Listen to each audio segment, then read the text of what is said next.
My writing journey in college, I actually majored in psychology, but I took a creative writing class in my senior year. And my creative writing teacher said, "Oh my gosh, you know what you should consider doing if you really want to write? You should get your master's in fine arts. And that way you could be a writing teacher and then you can teach during the school year and spend your summers writing." So I set out on a path to get an MFA. And I applied to different schools to get an MFA, and I finally went to Stonecoast up in Maine. After I got the MFA, I discovered you can't get a job teaching as a writer if you don't have a whole bunch of published books, which I did not have. So from there, I became a librarian. But after doing the MFA, I lost my inspiration and my want and my passion and my joy for writing because I started thinking of it as a career and how it would market things and how I needed to write things to market and just everything that was wrong with my story instead of what was right with it.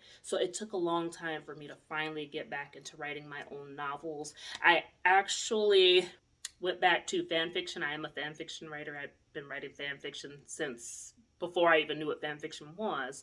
So in that 2 year period where I didn't write anything on my novels, I was cranking out so much fan fiction. And in that fan fiction, I used it as my sandbox to practice writing. So I would practice different POVs and different character voices and different tenses until finally I was ready to start writing my own story again. I joined a writer's critique group when I was then living in Florida, and I started bringing in chapters of what became the fourth piece. That critique group inspired me to finish that novel, and then I moved to California. I took another librarian position at a library in Monterey where I was a teen librarian. From there, I started attending writers' conferences where I would pitch to agents, and I found out I was really good at pitching manuscripts to agents. They would all request, every agent I sat in front of that I pitched to would say, "Send me the whole thing," but I wasn't hearing back from them. So then I started doing cold queries, and I actually met somebody at the writers convention that said, "Yeah, you know, I pitched to a whole bunch of agents, but I started pitching to small presses and medium small presses who take queries from on agent and authors as well, and they ended up getting a publishing deal." So I said, "Well, let me query agents and publishers." So I started querying both, and lo and behold, I heard back from a publisher first who offered me a deal. The deal sounded good.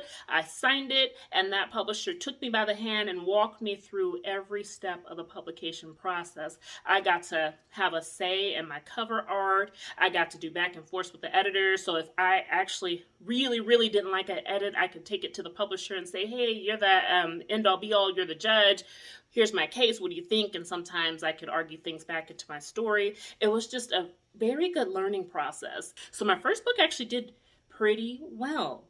And then I made the mistake of taking 5 years between my first book and my second book. So I ended up losing that momentum and that audience that I had for the first book. Like I even tried to reach out to some of those readers, and things are different. I was just at a loss at how to market the second book, and by then the publisher was also running out of gas. So second book came out, it didn't make a big splash.